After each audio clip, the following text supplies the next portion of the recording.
ಎನ್ಕೌಂಟರ್ಗೆ ನಕ್ಸಲ್ ವಿಕ್ರಮ್ ಗೌಡ ಬಲಿಯಾಗಿದ್ದಾರೆ. Public TV ಜೊತೆ ವಿಕ್ರಮ್ ಗೌಡ ಸಹೋದರಿ ಸುಗುಣ ಮಾತುಕತೆಯನ್ನ ಮಾಡಿದ್ದಾರೆ. ಬಾಲ್ಯದಲ್ಲಿ ನಮ್ಮೆಲ್ಲರ ಜೊತೆ ಇವನು ಖುಷಿಯಾಗಿದ್ದ ಅನ್ನುವಂತಹ ಮಾಹಿತಿಯನ್ನ ಹಂಚಿಕೊಂಡಿದ್ದಾರೆ. ಕೂಲಿ ಕೆಲಸ, ಹೋಟೆಲ್ ಕೆಲಸ ಮಾಡಿಕೊಂಡಿದ್ದ ವಿಕ್ರಮ್ ಗೌಡ ಅಂತ ಅವರ ಸಹೋದರಿ ಹೇಳಿರೋದು. ಕಾಡು ಸೇರಿದ ಮೇಲೆ ಯಾರ ಸಂಪರ್ಕದಲ್ಲೂ ಇರಲಿಲ್ಲ ಅಂತ ಸುಗುಣ ಹೇಳಿಕೆಯನ್ನ ಕೊಟ್ಟಿರೋದು. ಎನ್ಕೌಂಟರ್ಗೆ ನಕ್ಸಲ್ ವಿಕ್ರಮ್ ಗೌಡ ಬಲಿಯಾಗಿದ್ದಾನೆ. ಈ ಕುರಿತಾಗಿ ಪಬ್ಲಿಕ್ ಟಿವಿ ಜೊತೆ ವಿಕ್ರಮ್ ಗೌಡ ಸಹೋದರಿ ಮಾತುಕತೆಯನ್ನ ನಡೆಸಿದ್ದಾರೆ. ನಾನು ಚಿಕ್ಕ ವಯಸ್ಸಿನಿಂದನೂ ಅವರು ಖುಷಿಯಾಗಿದ್ರು, ಕಾಡು ಸೇರಿದ ಮೇಲೆ ಯಾರ ಸಂಪರ್ಕದಲ್ಲೂ ಇರಲಿಲ್ಲ ಅಂತ ಸುಗುಣ ಹೇಳಿಕೆಯನ್ನ ಕೊಟ್ಟಿದ್ದಾರೆ. ಏನು ಗೊತ್ತಿಲ್ಲ, ನಾನು ಊರಲ್ಲಿ ಇರಲಿಲ್ಲ ಮದುವೆಯಾಗಿ.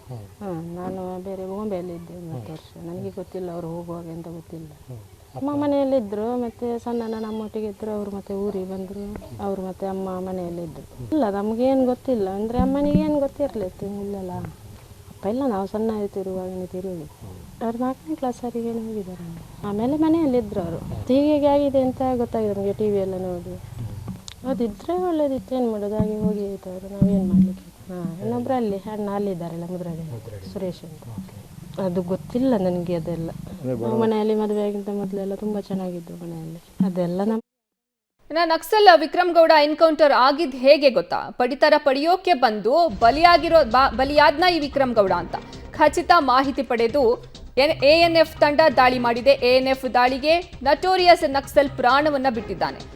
ನಕ್ಸಲ್ ವಿಕ್ರಮ್ ಗೌಡ ಎನ್ಕೌಂಟರ್ ಆಗಿದ್ದು ಹೇಗೆ ಅನ್ನೋದರ ಡೀಟೇಲ್ಸ್ ಇದು. ಪಡಿತರ ಪಡೆಯೋಕೆ ಬಂದು ವಿಕ್ರಮ್ ಗೌಡ ಎಎನ್ಎಫ್ ಅವರ ದಾಳಿಗೆ ಬಲಿಯಾಗಿರೋದು. ಖಚಿತ ಮಾಹಿತಿಯನ್ನ ಪಡೆದು ಎಎನ್ಎಫ್ ತಂಡ ದಾಳಿಯನ್ನ ಮಾಡ್ತಾರೆ. ಎಎನ್ಎಫ್ ದಾಳಿಗೆ ನಟೋರಿಯಸ್ ನಕ್ಸಲ್ ವಿಕ್ರಮ್ ಗೌಡ ಬಲಿಯಾಗಿದ್ದಾನೆ, ತನ್ನ ಪ್ರಾಣವನ್ನ ತೆತ್ತಿದ್ದಾನೆ.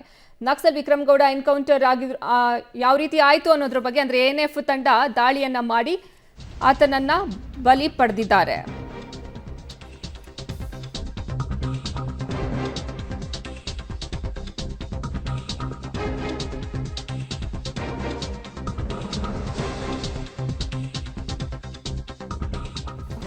ನಿನ್ನೆ ಸಂಜೆ 6:15, 6:30 ವೇಳೆಗೆ ಈ ಎನ್ಕೌಂಟರ್ ಆಗಿದೆ. ಪೀತಬೈಲಿನಲ್ಲಿರುವ 3 ಸಹೋದರರ ಮನೆ, ನಾರಾಯಣ ಜಯಂತ ಸುಧಾಕರ್ ಅನ್ನೋರ ಮನೆ ಇರುತ್ತೆ. ನವೆಂಬರ್ 11ರಂದು ಬಂದು ರೇಷನ್ ತೆಗೆದಿಡುವಂತೆ ನಕ್ಸಲ್ ಟೀಮ್ ಹೇಳಿ ಹೋಗಿರುತ್ತೆ.